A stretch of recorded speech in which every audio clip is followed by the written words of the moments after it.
Is there a need, you see? Is there a need to become enlightened? Um,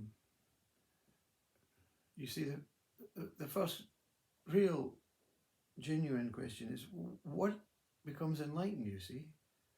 What, what the hell does it mean, you know? The mind has broken up the idea of living into so many divisive categories of states of mind. You know, enlightenment is a word. It's a word that is came through a thought from this speaker to you, into your brain, into your understanding, into your hard drive of what does enlightenment mean?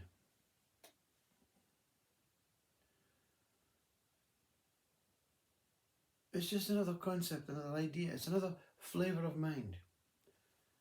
It rises from the essence of consciousness and life. It's like a little wave from God. You know, hello, still here. But it takes about 9 years to fully get over the wave, you know.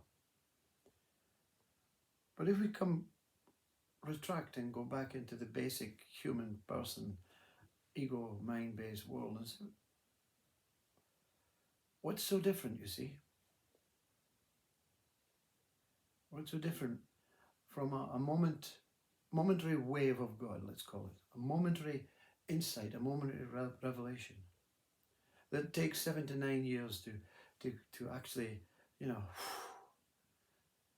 really understand and accept. We don't know how precious life is until the wave is over, you see. And most of us don't recognize the wave. I'm using the wave as a like a parable, as a you know, a hypothetical way of saying we can use the relationship between you and your partner. The moment you meet to the moment one of you passes is a wave. It's a completely unique wave. And that's not looking at you as the individual or your partner as the individual. That's looking at the moment between, the relationship, the understanding, the love, the compassion, the kindness, the acceptance, the trust and the faith that you have in this wave that brings you together.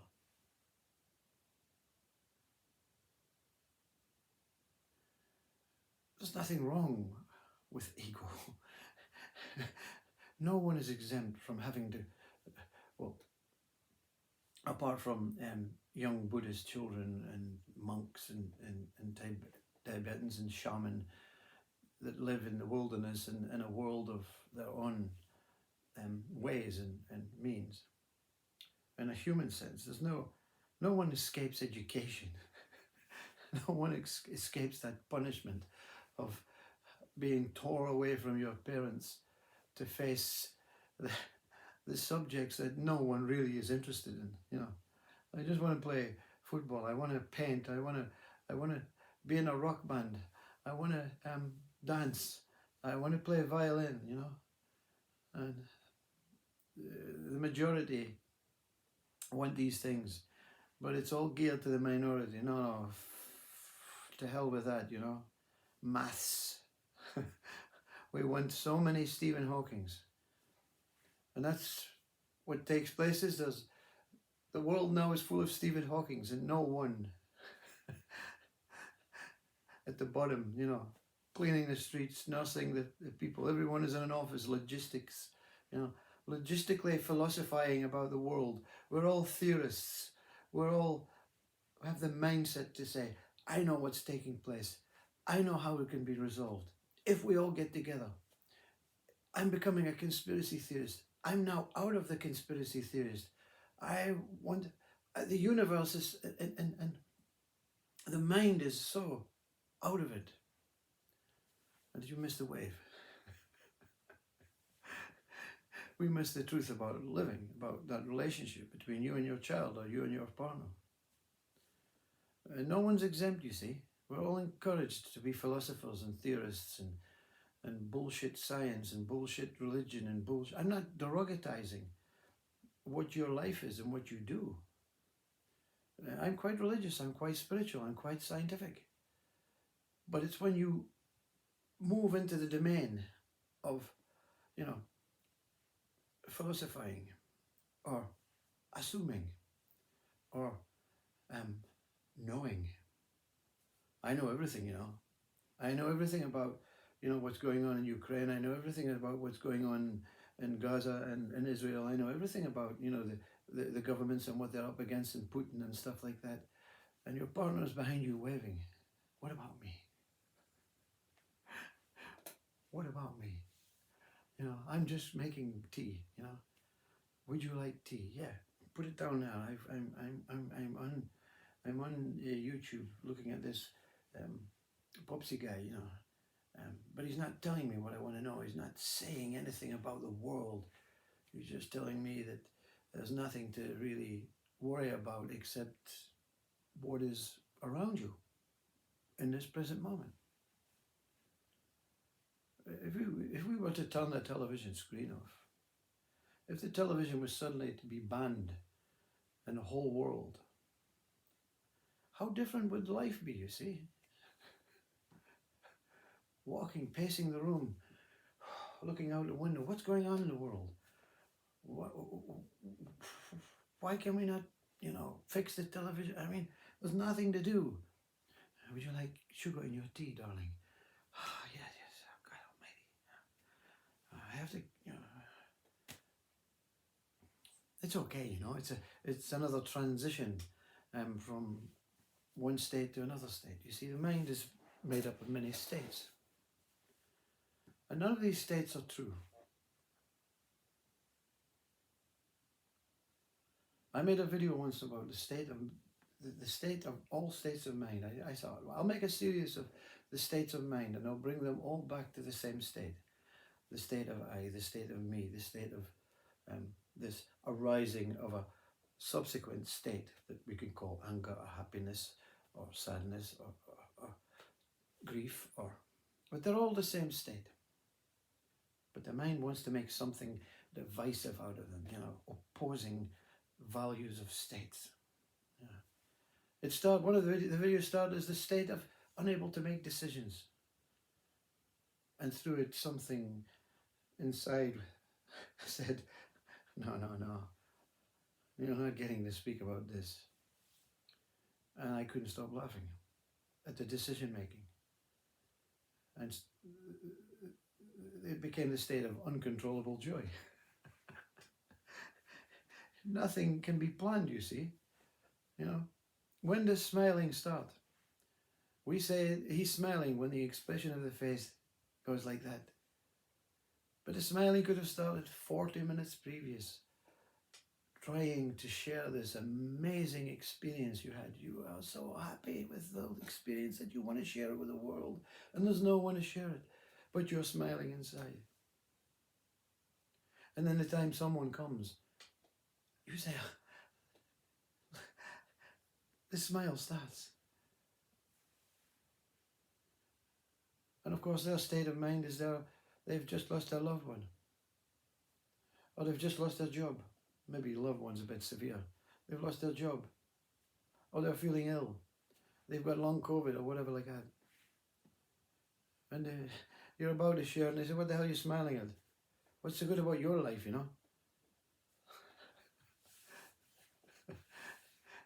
All conflicting, There's no matchmaking in states of mind. That's why I would love to be a fly in the wall at the United Nations peace, with the world nations, They're all going on with their own agenda, right? They may say at the beginning, our agenda is to listen to everyone and come out of this peacefully. Yeah. And they succeed, you see. They go in and they say their piece and they come out peacefully. But what they've planned is 7 wars or 7 new cultural changes. They're all peaceful, eh?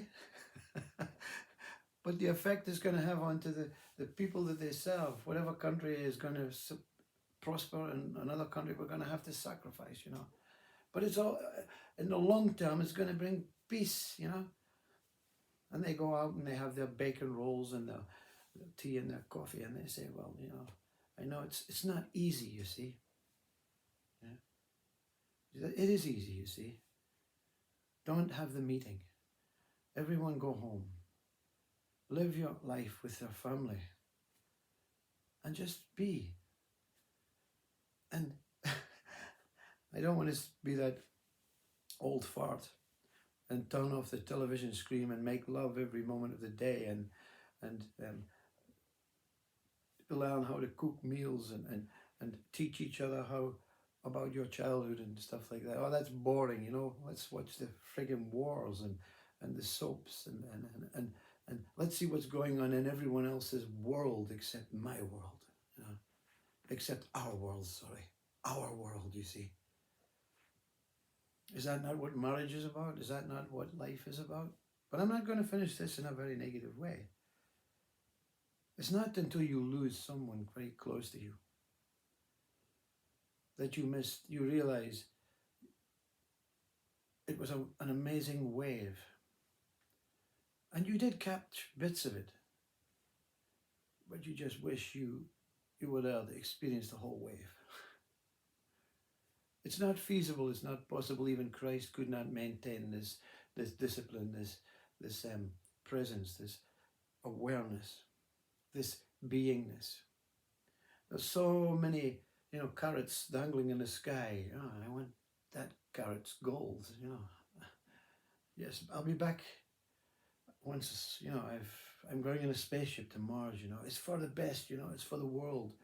You know, it's for our children's children's children, you know. It's always for the future, you know. And you go in the spaceship and before you get in it, it's cancelled. And you come home and your wife has passed away, or your husband has passed away, or your child. You think, what the fuck did I do that for, you know? Said I wasn't going to finish negative, you know. There's nothing negative and positive in life. There's just life. Life is truly what it is, you know. It's an immaculate gift. It's a reward. And when you don't have to become awakened or enlightened, and you are living the most profoundly just contented living, average life with people around you that you can really associate with, and there's nothing pulling. You become that shaman in your contemporary, you know, modern world. You become that loving father, brother, son, mother, daughter, sister. And you realize that your schooling was really important for the understanding of your friends. But the subjects, they die quickly, you know.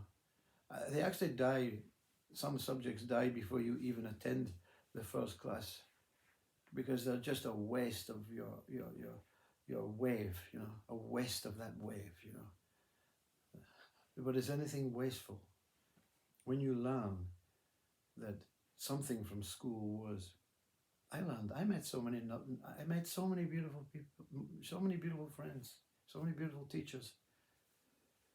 I learned to play an instrument. I learned painting. I learned drawing. I learned football. I learned sports. I learned all the things that I was really interested in. You know, it's just a shame that, you know, there are opposing values born from the ego. School is school. It's okay. There you go, positive. No? Not negative, though. Never positive or negative, always the same. Same old stuff, you know. Namaste.